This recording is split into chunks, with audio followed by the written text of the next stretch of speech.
اس وقت ہر بندہ یہ چاہتا ہے کہ اس کو عروج، ترقی، کامیابی اور کامرانی نصیب ہو۔ وہ جس فیلڈ میں ہے، جس میدان میں ہے، وہ ترقی چاہتا ہے۔ ایک طالب علم ہے، وہ تعلیم کے میدان میں ترقی چاہتا ہے۔ السلام علیکم ورحمۃ اللہ وبرکاتہ۔ ناظرین، جیسا کہ آپ سماعت فرما رہے ہیں کہ سید امین القادری صاحب بہت ہی پیارا بیان فرما رہے ہیں۔ آپ اور ہمیں چاہیے کہ ان کی باتوں پر عمل کریں اور اس ویڈیو کو پورا دیکھیں اور اس ویڈیو کو اپنے دوستوں تک شیئر کریں تاکہ انہیں بھی کچھ دین کی باتیں حاصل ہو سکے۔ تو پہلے آپ ویڈیو دیکھیے۔ ایک تاجر ہے، وہ میدان تجارت میں ترقی کرتا ہے۔ اسی طرح سے ایک عالم ہے، علم کے میدان میں ترقی چاہتا ہے۔ شیخ طریقت ہے، وہ طریقت اور تصوف کے میدان کی ترقی چاہتا ہے۔ غرض کہ انسان کے میدان الگ الگ ہے، انسان کی فیلڈ الگ الگ ہے، لیکن سب کا مقصد ایک ہی ہے: کامیابی اور ترقی، کامیابی اور ترقی، کامیابی اور ترقی۔ میدان کوئی بھی ہو، عنوان ایک ہے: کامیابی اور ترقی، اور اس کا حاصل کرنے کا طریقہ بھی ایک ہی ہے۔ اگر ہم کامیابی اور ترقی چاہتے ہیں تو قرآن نے بہت آسان لفظوں میں ہمیں یہ بیان کر دیا کہ لوگوں، اگر تم ترقی چاہتے ہو، اگر تم بلندی چاہتے ہو، اگر تم عروج چاہتے ہو، اگر تم ارتقاء چاہتے ہو، اگر تم قوموں کی امامت چاہتے ہو، اگر تم لوگوں کی سیادت چاہتے ہو، اگر تم لوگوں پہ برتری چاہتے ہو، اگر تم لوگوں پہ عروج چاہتے ہو، تو قرآن کہتا ہے وَأَنْتُمُ الْأَعْلَوْنَ کہ تم ہی کامیاب ہو، تم ہی سربلند ہو۔ کب؟ ان کنتم مومنین، اگر تم مومن بن جاؤ۔ ایک شرط ہے، مومن بنو، اللہ تمہیں کامیابی عطا کرے گا۔ ہر زمانے میں تم ہی کامیاب رہو گے، ہر دور میں تم ہی کامیاب رہو گے، ہر عصر میں تم ہی کامیاب رہو گے۔ شرط اتنی ہے کہ تم مومن بن جاؤ۔ اور مومن کون ہے؟ اب اللہ کے رسول صلی اللہ علیہ وآلہ وسلم سے پوچھا جائے تو اللہ کے حبیب صلی اللہ علیہ وآلہ وسلم ارشاد فرماتے ہیں، میرے آقا فرماتے ہیں مومن کون؟ سرکار فرماتے ہیں لا یؤمن احدکم حتی اکون احب الیہ من والدہ وولدہ والناس اجمعین۔ تم میں کا کوئی اس وقت تک مومن ہو نہیں سکتا جب تک کہ تمہارے رسول کے دل میں تمہاری محبت تمہارے ماں باپ سے زیادہ، تمہاری اولاد سے زیادہ اور تمام لوگوں سے زیادہ پیدا نہ ہو جائے۔ اور ایک مقام پر فرمایا لا یؤمن احدکم حتی اکون یقال انہ مجنون۔ جب اس وقت تک تم مومن نہیں ہو سکتے جب تک کہ تمہارے عشق رسول کو دیکھ کر لوگ تمہیں دیوانہ نہ کہنے لگے، لوگ تمہیں مجنون نہ کہنے لگے، اس وقت تک تم مومن نہیں ہو سکتے۔ اللہ اکبر! پتہ چلا عشق مصطفیٰ مومن بناتا ہے اور ایمان انسان کو کامیابی کی طرف لے جاتا ہے۔ اللہ اکبر! اب پتہ چلا تعلیم کا میدان سر کرنا ہو، تجارت کا میدان سر کرنا ہو، دنیا کے کسی بھی میدان میں ترقی کرنا ہو، عشق مصطفیٰ کے بغیر، محبت رسول کے بغیر، حب مصطفیٰ کے بغیر ہم کامیابی حاصل نہیں کر سکتے۔ اور یہی بات ہے دنیا میں جب جب مومنوں کو ترقی ملی ہے، مصطفیٰ جان رحمت کے عشق کی بنیاد پر ملی ہے، محبت رسول کی بنیاد پر ملی ہے، اور آج بھی ہمیں ترقی مل سکتی ہے تو عشق مصطفیٰ کی بنیاد پر۔ دنیا کہیں جائے ہمیں مصطفیٰ جان رحمت کے قدم چھوڑ کر کہیں نہیں جانا۔ اللہ اکبر! کیا آپ کو نہیں معلوم آج جب میں آپ کے سامنے اللہ اکبر مسلمانوں کے خوبصورت تاریخ کے اوراق کو الٹنا چاہتا ہوں۔ آج میری قوم افسردہ ہے، آج میری قوم پسمردہ ہے، لوگوں کے چہروں پہ ہوائیاں اڑ رہی ہے، لوگ غمگین ہیں، لوگ سوچتے ہیں مسلمانوں کا کیا ہوگا، مسلمانوں کے مستقبل کا کیا ہوگا، ہماری روزی روٹی کا کیا ہوگا، ہمارے اس کا کیا ہوگا، ہمارے اس کا کیا ہوگا۔ میں ایک بات کہہ دینا چاہتا ہوں، کچھ نہیں ہوگا، بس اس دل میں محبت رسول پیدا کر لو، اس دل میں عشق رسول پیدا کر لو، اس دل میں حب رسول پیدا کر لو۔ عرب کی بوریا نشین قوم، اللہ اکبر، جس نے بکریاں چرا کر کے اپنا پیٹ پالا تھا، عرب کی بوریا نشین قوم جن کو روٹی کے ٹکڑے کے لیے ترسنا پڑتا تھا، عرب کی بوریا نشین قوم، اللہ اکبر، جو نمک اور کافور میں فرق نہیں کر پاتی تھی، اس قوم کو کیسر و کسریٰ کا تاجدار جس نے بنایا تھا، اسے محبت رسول کہتے ہیں، اسے عشق رسول کہتے ہیں۔ اللہ اکبر۔ لیکن بڑی معذرت کے ساتھ آج ہمارے پاس قرآن کی تلاوت تو ہے، حب رسول نہیں۔ آج ہمارے پاس ایک حد تک کہ نمازیں تو ہے، حب رسول نہیں۔ آج ہمارے پاس سروں پہ ٹوپیاں تو ہیں مگر حب رسول نہیں۔ اس کی وجہ کیا ہے کہ اللہ اقبال نے آج سے 1 صدی پہلے کہا تھا، وائز قوم کی وہ پختہ خیالی نہ رہی، تب برقی نہ رہی، شعلہ مقالی نہ رہی، فلسفہ رہ گیا، تلقین غزالی نہ رہی، رہ گئی رسم ازا، روح بلالی نہ رہی۔ اللہ اکبر۔ آج عبادتیں تو ہے مگر بے جان سی۔ اس کی وجہ یہ ہے عشق مصطفیٰ دلوں سے نکلتا جا رہا ہے، حب رسول دلوں سے رخصت ہوتا جا رہا ہے۔ آپ کہیں گے حب مصطفیٰ کیا ہے، عشق مصطفیٰ کیا ہے؟ تو آئیے میں تھوڑا سا تاریخ کے اوراق کو آپ کے سامنے پیش کرنا چاہتا ہوں، اور یہ بات یاد رکھنا، عشق مصطفیٰ انسان کو طاقتور بھی بناتا ہے، عشق مصطفیٰ انسان کو نڈھر بھی بناتا ہے۔ ہزاروں کروڑوں ہتھیار انسان کو اتنا بے باک نہیں بناتے جتنا ایک عشق مصطفیٰ انسان کو مضبوط کرتا ہے۔ یہ وہ ہتھیار ہے عشق مصطفیٰ، اللہ اکبر، جس کا رعب اگر انسان گھر میں بیٹھا ہو تو 1 مہینے کی مسافت تک کام کرتا ہوا نظر آتا ہے۔ اللہ اکبر۔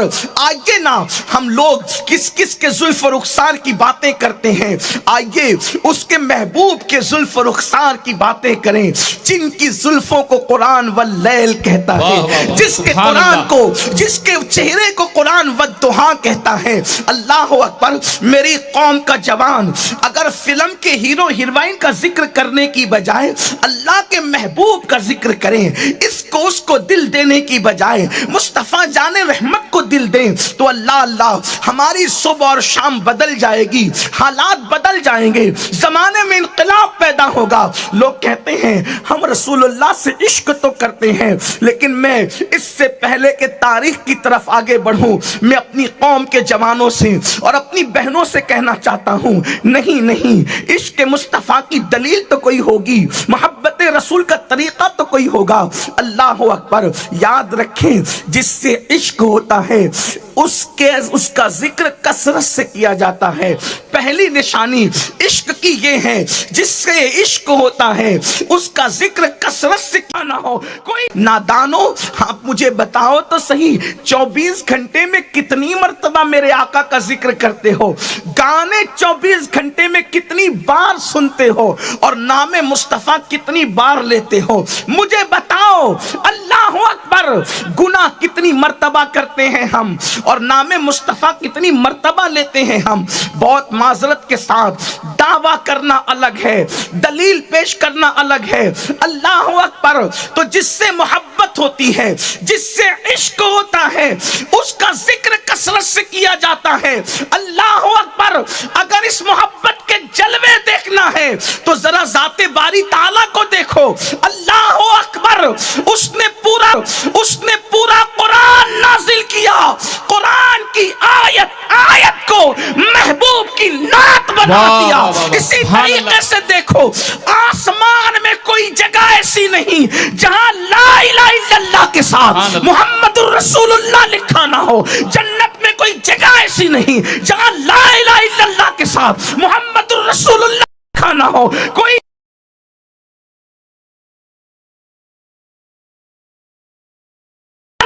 کی ہو رہی ہے، اگر اشہد و لا الہ الا اللہ ہے تو محمد الرسول اللہ بھی موجود ہے۔ نماز خدا کی ہو رہی ہے، اگر التحیات للہ والصلوات والطیبات خدا کے لیے ہے تو السلام علیکہ ایھا النبی خدا کے محبوب کے لیے بھی موجود ہے۔ حتیٰ کہ قرآن کی ایک سورت ایسی ہے جس کو سورۃ الاخلاص کہتے ہیں۔ قرآن کی ایک سورت ایسی ہے جس کو سورۃ الاخلاص کہتے ہیں، اور اخلاص خالص سے بڑھ کر سے گئے تفصیل کے ساتھ، جیسے کبیر بڑا اکبر بہت بڑا، خلوص پیور، اخلاص بہت زیادہ پیور۔ قرآن میں ایک صورت ایسی ہے اخلاص، وہ اللہ نے مخصوص کیا ہے اپنے لیے۔ آپ کی توجہ چاہتا ہوں، اللہ نے مخصوص کیا اپنے لیے۔ پورے قرآن کی ہر صورت میں جنت کا ذکر کروں گا، جہنم کا ذکر کروں گا، دنیا کا ذکر کروں گا، آخرت کا ذکر کروں گا، فرشتوں کا ذکر کروں گا، انس کا ذکر کروں گا، جنات کا ذکر کروں گا، چرند پرند کا ذکر کروں گا، شفق کا جمال بیان کروں گا، افق کی سرخیاں بیان کروں گا، دریاؤں کا بہنا بیان کروں گا، سمندروں کی طغیانی بیان کروں گا، کشتیوں کا چلنا بیان کروں گا، ذروں کا اور ریگزاروں کا حسن بیان کروں گا، راتوں کی سیاہی بیان کروں گا، دن کا اجالا بیان کروں گا، سورج کی چمک بیان کروں گا، چاند کی روشنی بیان کروں گا، سب بیان کروں گا پوری صورتوں میں، لیکن اخلاص میں کسی کو آنے نہیں دوں گا، یہ اپنے لیے خاص رکھوں گا۔ اس میں جنت کا ذکر نہیں آئے گا کیونکہ جنت بھی غیر اللہ ہے، اس میں جہنم کا ذکر نہیں آئے گا کیونکہ جہنم بھی غیر اللہ ہے، اس میں اللہ ہی اللہ ہوگا۔ اور یاد رکھنا، پیور اسی کو کہتے جس میں دوسری جنس کی ملاوٹ نہ ہو۔ جیسے دودھ میں پانی ملا، پیور رہا، اس کو کوئی بولے گا خالص دودھ ہے؟ نہ پانی مل گیا۔ بلکہ اگر بھینس کے دودھ میں گائے کا دودھ بھی مل جائے تو بھی زمانہ اس کو پیور نہیں کہتا، خالص نہیں کہتا۔ کیوں؟ اس لیے کہ دودھ دودھ ہے، لیکن بھینس کا دودھ الگ کوالٹی ہے، گائے کا دودھ الگ کوالٹی ہے۔ تو اللہ نے قرآن مقدس میں جو 114 صورتیں ہیں، اس میں سے ایک صورت کو صرف اپنے لیے رکھا۔ جبریل اس میں تیرا ذکر بھی نہیں کروں گا، میکائیل اس میں تیرا ذکر بھی نہیں کروں گا، اسرافیل اس میں تیرا ذکر بھی نہیں کروں گا، اسرائیل اس میں تیرا ذکر بھی، صرف میں، اس لیے کہ میں اس کی شان ہے، کبر اس کی شان ہے، تکبر اس کی شان ہے۔ کسی کا ذکر نہیں کروں گا۔ کیوں؟ کیونکہ ذکر دوسرے کا آئے گا تو وہ خالص نہیں رہے گی، ذکر آئے گا دوسرے کا تو وہ خالص نہیں رہے گی۔ حتیٰ کہ موسیٰ، عیسیٰ، داؤد، ایوب، ذوالکفل، عزیر، ابراہیم، کسی کا ذکر نہیں علیہ السلام۔ کعبے کا ذکر بھی نہیں کروں گا، میرا گھر ہے تو کیا ہوا، نہیں کروں گا، وہ بھی غیر اللہ ہے۔ مسجدوں کا ذکر بھی نہیں کروں گا، کتابوں کا ذکر بھی نہیں کروں گا، لیکن اللہ اکبر وہ ہے سورت اخلاص، کیونکہ اس میں صرف اللہ کا پریچے ہوگا، اللہ کی ڈیفینیشن بیان ہوگی، اللہ کا مطلب بیان ہوگا، اس کا تعارف ہوگا۔ کیونکہ لوگوں نے آ کر کے پوچھا میرے نبی سے، یہ بتاؤ جس اللہ کی عبادت کی بات کرتے ہیں وہ سونے کا ہے، چاندی کا ہے، پیتل کا ہے، لوہے کا ہے، تانبے کا ہے، کیسا ہے؟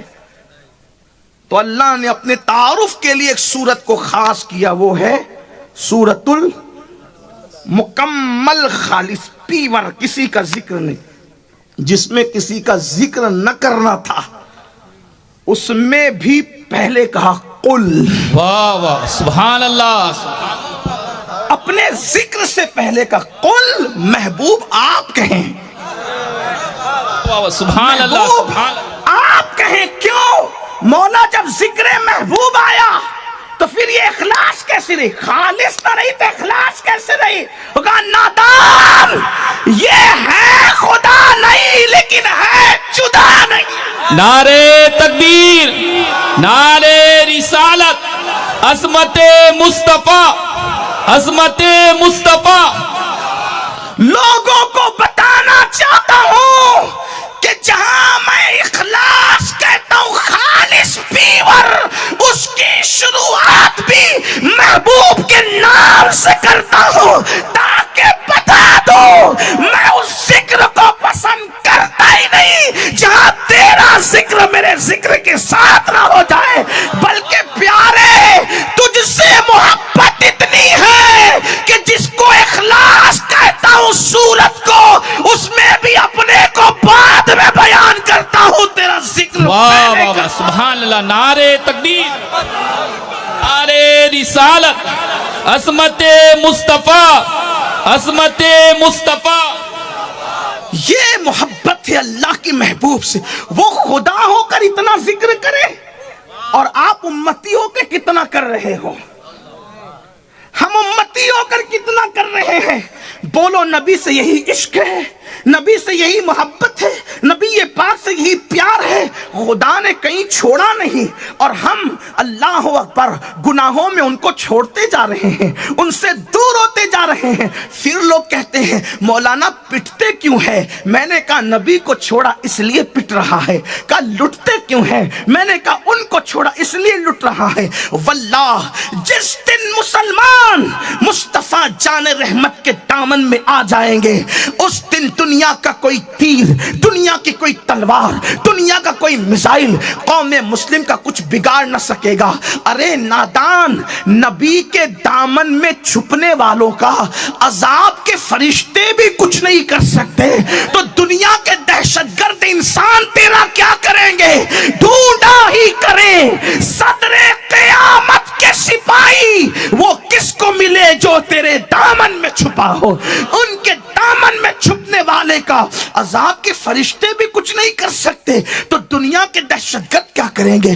دنیا کے ظالم کیا کریں گے؟ آؤ، بہت بڑا ظلم کر رہے ہو، بہت بڑی جفا کر رہے ہو، ان سے دور نہ جانا. آؤ ان کے قدموں میں آؤ. تو یاد رکھیں عشق کی پہلی علامت کثرت سے ذکر کیا جائے. اس لیے آج سے میں اپنی بہنوں کو بھی کہتا ہوں، اپنے بھائیوں کو بھی کہتا ہوں، کثرت سے میرے آقا کا ذکر کرو. اور آقا کا ذکر کرنے کا بہترین طریقہ کثرت سے میرے نبی پہ درود پڑھا کرو، میرے آقا پہ درود پڑھا کرو. اور صلی اللہ علیہ وآلہ وسلم یہ سب سے مختصر درود ہے. اگر 500 بار پڑھو گے تو صرف 10 منٹ لگے گا، اور اگر آپ نے 1000 مرتبہ پڑھا صرف 20 منٹ لگیں گے. اس لیے آج سے عہد کرو ان کا ذکر کرو گے. اور سننا، ان کا ذکر کرنے سے ان کا کوئی فائدہ نہیں ہے، ان کا ذکر کرنے سے اپنا فائدہ ہے. کیوں؟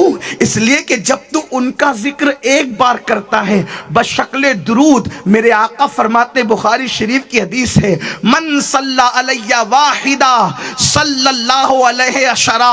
اے میرے امتی، جب تو مجھ پر ایک بار درود پڑھتا ہے تو تجھ پر اللہ 10 مرتبہ درود نازل فرماتا ہے. اے نبی پہ درود پڑھنے والے، تو کتنا معزز ہوتا ہے کہ خدا تجھ پہ 10 بار درود بھیجتا ہے. اب بتاؤ، اللہ جس پہ درود بھیجے اس کو کوئی تباہ کیسے کرے گا؟ اللہ جس پہ درود بھیجے اس کو کوئی برباد کیسے کرے گا؟ اس لیے آؤ، پہلا طریقہ کیا ہے؟ جو جس سے محبت کرے اس کا ذکر کثرت سے کرے. اور دوسرا طریقہ یہ ہے کہ جس سے عشق ہوتا ہے اس کی ادائیں اپنی زندگی میں داخل کر لی جاتی ہے. آپ نے دیکھا جس کرکٹر سے آپ پیار کرتے ہو، بولو اس کے انداز میں چلتے ہو کہ نہیں چلتے؟ جس ہیرو سے محبت کرتے ہو اس کے کہے ہوئے ڈائلاگ کو دہراتے ہو کہ نہیں دہراتے؟ اس کی طرح بال رکھتے کہ نہیں رکھتے؟ بولو عشق مصطفیٰ کا دعویٰ ہیرو کا کردار اختیار کرتے ہو، عشق مصطفیٰ کا دعویٰ کرکٹر کا طریقہ اختیار کرتے ہو. نادان، آؤ نا ذرا ان کا طریقہ اختیار کریں کہ تیری سیرت، تیری صورت زمانے سے نرالی ہے، تیری ہر ہر ادا پیارے، دلیل بے مثالی ہیں. اوروں کا طریقہ اختیار کرو گے مذاق اڑایا جائے گا، ان کا طریقہ اختیار کرو گے یحببکم اللہ کی منزل عطا کر دی جائے گی. یہ یحببکم اللہ کی منزل کیا ہے؟ یعنی تمہیں اللہ اپنا محبوب بنا لے گا، تم اللہ کے محبوب بن جاؤ گے. حضور کی اداؤں کو اختیار کرو.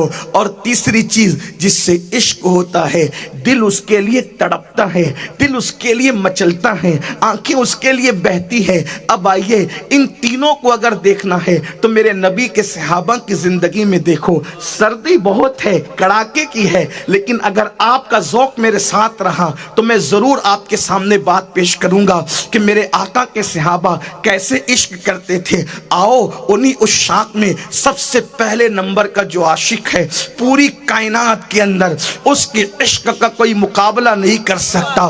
پوری امت کے اندر عشق و محبت کا وہ امام جس کو نبی ہاتھ پکڑ کر اپنے مسلح پر کھڑا کرتے ہیں. افضل البشر بعد الانبیاء بالتحقیق. اللہ اکبر. سیدنا سیدنا ابو بکر صدیق رضی اللہ تعالیٰ عنہ وہ کیسا عاشق زار تھا، وہ کیسے عاشق رسول تھے، اللہ اکبر۔ صدیق اکبر کی عادت تھی حضور کے ساتھ ہمیشہ لگے رہتے تھے۔ اچھا جب میرے آقا نے نبوت کا اعلان نہیں کیا تھا تب بھی میرے آقا کی دوستی صدیق اکبر سے تھی۔ اللہ اللہ، صدیق اکبر حضور کے ساتھ ساتھ رہتے اور حضور سے بہت عشق کرتے تھے، اتنا عشق کرتے تھے۔ میر عبد الواحد بلگرامی رحمت اللہ علیہ سب سنابل شریف میں ایک حدیث نقل کرتے ہیں، فرماتے کہ میرے آقا نے فرمایا کہ ابو بکر کو جو مقام ملا ہے، توجہ کرنا، ابو بکر کو جو مقام ملا ہے وہ نفل نماز اور روزوں سے نہیں ملا، ابو بکر کو جو مقام ملا ہے اس کے دل کے عشق کی وجہ سے ملا ہے، اس کے دل کی کیفیت سے ملا ہے، اور اس کا عشق والا دل اتنا عظیم ہو گیا ہے کہ عرش اس کے دل کے سامنے ایک ذرے کی حیثیت رکھتا ہے۔ اللہ اکبر۔ اس لیے کہ عشق کو آپ نے سمجھا کیا ہے، عشق والوں کو عرش بھی رشک کی نظر سے دیکھتا ہے۔ وجہ یہ ہے کہ عرش پر وہ کبھی کبھی جاتے ہیں اور عشق والوں کے دل میں ہمیشہ ان کا قیام رہتا ہے۔ واہ واہ واہ، سبحان اللہ۔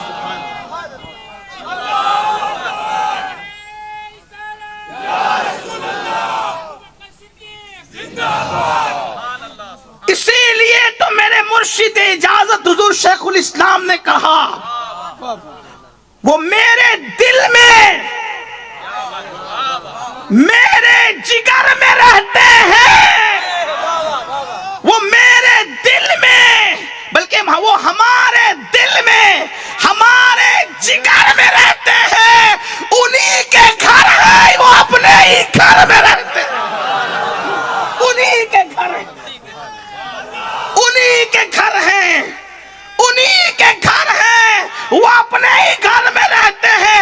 عرش ان کا گھر نہیں، عرش پر وہ بطور مہمان گئے تو مہمان جہاں جاتا ہے کبھی کبھی جاتا ہے اور گھر میں ہمیشہ ہمیشہ رہتا ہے، تو ظاہر سی بات ہے عرش پر کبھی کبھی ہے اور عاشقوں کے دل میں ہمیشہ بلکہ ابھی ابھی ہے۔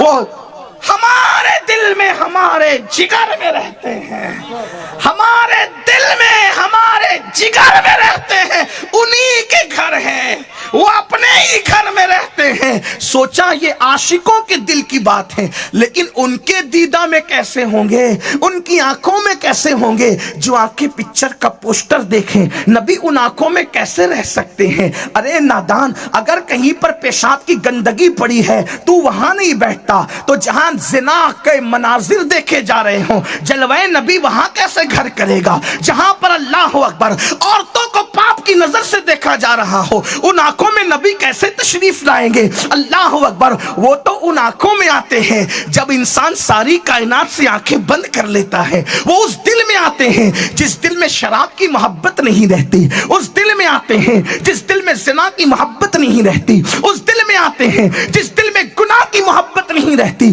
جس دل میں حرام کھانے کی محبت نہیں رہتی۔ ارے نادان، تو اپنے دل میں ان کو بلا کر کے تو کتنا معزز ہو سکتا ہے؟ کسی کہنے والے نے کہا تھا کعبہ ان کا طواف کرتا ہے جس دل میں آمینہ کا لال آ کر کے بستا ہے۔ اللہ اکبر۔ لیکن اس دل میں ان کا بسیرا کیسے ہو سکتا ہے جس دل کے اندر گناہ ہو، جس دل کے اندر پاپ ہو، جس دل کے اندر نفرتیں ہیں، جس دل کے اندر عداوتیں ہیں، جس دل میں مغربی تہذیب کا شوق ہے؟ میں تو حیران ہوں، میں نے اپنے بزرگوں سے علماء سے سنا، مجھے حیرت ہوئی کہ مسلمان انگریزوں کے طریقے پر اس طرح چل پڑے، مسلمان یہود و نصارہ کے راستے پر اس طرح چل پڑے کہ معاذ اللہ ثم معاذ اللہ، جو یہودی کر رہے ہیں وہی یہ بھی کر رہے ہیں، جو عیسائی کر رہے ہیں وہ یہی کر رہے ہیں، مشرکین جو کرتے ہیں سب وہی کر رہے ہیں۔ دیکھو مشرکین کے یہاں کوئی نماز کا تصور نہیں، آج مسلمان بھی نماز سے کوسوں دور ہیں۔ آپ کیا سمجھتے ہیں کہ مسلمان عاشق رسول بنے گا اور اس کی زندگی میں نماز نہ ہوگی؟ نہ، کبھی نہیں ہو سکتا، کیونکہ نماز میرے آقا کی آنکھوں کی ٹھنڈک ہے۔ محبوب کی آنکھوں کو ٹھنڈک نہ پہنچاؤ، عاشق کیسے ہو سکتا ہے؟ نہیں ہو سکتا۔ آج اس قدر اندھی تقلید ہے مغرب کی کہ مسلمان اپنی عورت کو بے نقاب کر چکا، مسلمان اپنی عورت کو بے پردہ کر چکا، اپنے گھر کی خواتین کو اس نے بے نقاب بے حجاب کیا۔ آج مسلمانوں کی عورتیں بے پردہ گھومتی ہیں، ان کے ماتھے پر کبھی شکن بھی نہیں آتا، حالانکہ جنت کے دروازے پہ لکھا ہے کہ اللہ نے جنت دیوس لوگوں کے لیے حرام کر دیا ہے، جنت دیوسوں کے لیے حرام۔ صحابہ نے پوچھا آقا یہ دیوس کون ہے؟ آقا فرماتے ہیں صلی اللہ علیہ وآلہ وسلم جس کی عورت بے پردہ گھومے اور وہ منع نہ کرے وہ دیوس ہے، دیوس۔ بلکہ صرف آج عورتیں بے نقاب نہیں گھوم رہی ہیں، شادی کا موقع ہو تو شادی کے موقع پر مسلمان ویڈیوگرافی کروا رہے ہیں، اور ویڈیوگرافی میں اپنی عورتوں کو، چاہے وہ مشرک ہو، چاہے وہ یہودی ہو، چاہے وہ نصرانی ہو، اس کے سامنے بے نقاب اور بے حجاب لا کے کھڑا کر دیا جاتا ہے۔ پڑوسی اگر تمہاری بیٹی کو گھور کے دیکھے تو کہتے ہیں کہ اس کی آنکھیں نکال لیں گے، اور دلہن کو سجا سنوار کر اس مشرک کے سامنے کھڑا کرتے ہو۔ قاضی صاحب نکاح پڑھانے آتے ہیں تو پہلے 5 منٹ پہلے آ کے کہتے ہیں جلدی جلدی پردہ کرو، دوپٹہ اوڑھ لو، قاضی صاحب آ رہے ہیں۔ قاضی صاحب سے چھپانے کا کتنا شوق ہے، اور ان مشرکین سے، اور باضابطہ اس کی ویڈیو آپ اپنے اسٹیٹس پہ لگاتے ہو، اپنے واٹس ایپ پر، فیس بک پر شیئر کرتے ہو۔ شرم نہیں آتی؟ حضور کے دل پر کیا گزرتی ہوگی جب تمہارے گھر کی عورتوں کی تصویریں تم فیس بک پر شیئر کرتے ہوں گے؟ اس سے زیادہ بے غیرت مرد کون ہے جو اپنے گھر کی عورتوں کی تصویر کو شیئر کرے، جو اپنے شادیوں کی ویڈیوز کو کی کلپیں بنا کر کے اپنے واٹس ایپ کے اسٹیٹس پہ رکھے؟ اس سے پتہ چلتا ہے کہ ہماری فکر کیا ہے۔ شادی کے بعد باضابطہ طور پر دولہا اپنی بیوی کو اپنے دوستوں سے ملاتا ہے۔ یہ آج ہمارے یہاں بھی یہ لعنت آ گئی ہے، اور سن لو، اسلام تو یہ کہتا ہے کہ اگر تیرا سگا بھائی یا چھوٹا بھائی یا بڑا بھائی، اس سے بھی پردہ کروانا تیرے لیے فرض ہے۔ جب سگے چھوٹے بھائی سے پردہ فرض ہے، جسے دیور کہتے ہیں، تو دوستوں سے ملانے کی اجازت کس نے دی؟ یہ جو 5 وقت سورہ فاتحہ پڑھتے ہو، یہ بہت بڑا المیہ ہے کہ آج تک مسلمان سورہ فاتحہ کو بھی نہیں سمجھ سکا کہ فاتحہ کہہ کیا رہی ہے۔ اس کا اینڈ ہوتا ہے غیر المغضوب علیہم ولا الضالین۔ اے اللہ ہمیں یہودیوں کے اور نصرانیوں کے راستے پر نہ چلا۔ کن کے راستے پر چلا؟ صراط الذین انعمت علیہم، اپنے نبیوں کے راستے پہ چلا، صدیقوں کے راستے پہ چلا، شہیدوں کے راستے پہ چلا، ولیوں کے راستے پہ چلا، یہود و نصارہ کے راستے پہ نہ چلا۔ یہ 5 وقت کی مسلمانوں کی دعا ہے۔ مسلمان جتنی دعا یہ کرتا ہے کوئی اتنی دعا نہیں کرتا۔ سب سے زیادہ ہماری دعا یہی کی جاتی ہے، لیکن دعا تو یہ کرتے ہیں، لیکن کیا زبان اور دل کا تضاد ہے، گفتار اور کردار کا کتنا بڑا تضاد ہے کہ جو نماز میں کھڑے ہو کے کہے مجھے چلا نبیوں کے راستے پہ، چلا صدیقین کے راستے پہ، چلا شہیدوں کے راستے پہ، چلا ولیوں کے راستے پہ، اور نماز کا سلام پھیر کر کے یہود و نصارہ جن کے راستے پہ چلنے سے پناہ مانگتا ہے انہی کے راستے پہ جا رہا ہے۔ سمجھے ہی نہیں کہ کہتے کیا ہے، سورہ فاتحہ نہیں سمجھے، موبائل سمجھ میں نہیں آئے تو گھنٹوں اس پہ ٹائم لگاتے کہ یہ فنکشن مجھے سمجھ میں آنا چاہیے۔ سارے فنکشن سمجھنے والوں سے کبھی قرآن بھی تو سمجھو، کم سے کم سورۃ الفاتحہ سمجھ لو کہ کہتے کیا ہو اللہ کی بارگاہ میں، اللہ کی بارگاہ میں کیا کہتے ہو ذرا وہ تو سمجھ لو۔ بہت ٹائم نہیں لگے گا، بیٹھو تو صحیح۔ اور قرآن اللہ کی وہ کتاب ہے کہ اگر کوئی قرآن کو کثرت سے پڑھے تو قرآن سے اس کی دوستی ہو جاتی، پھر قرآن کے الفاظ خود ہی بتاتے کہ میرا معنی کیا ہے۔ یہ قرآن کی خصوصیت ہے، قرآن خود بتاتا ہے اپنے پڑھنے والوں کو کہ میرا معنی۔ اسی لیے تو قرآن کا کوئی معنی حتمی طور پر کسی مفسر نے مقرر نہیں کیا۔ کیوں؟ جب غالب اور اقبال کے ایک ایک شعر کے کئی کئی معنی ہو سکتے ہیں جب بندوں کے کلام کے اتنی معنویت ہے تو خالق کے کلام کی معنویت کا عالم کیا؟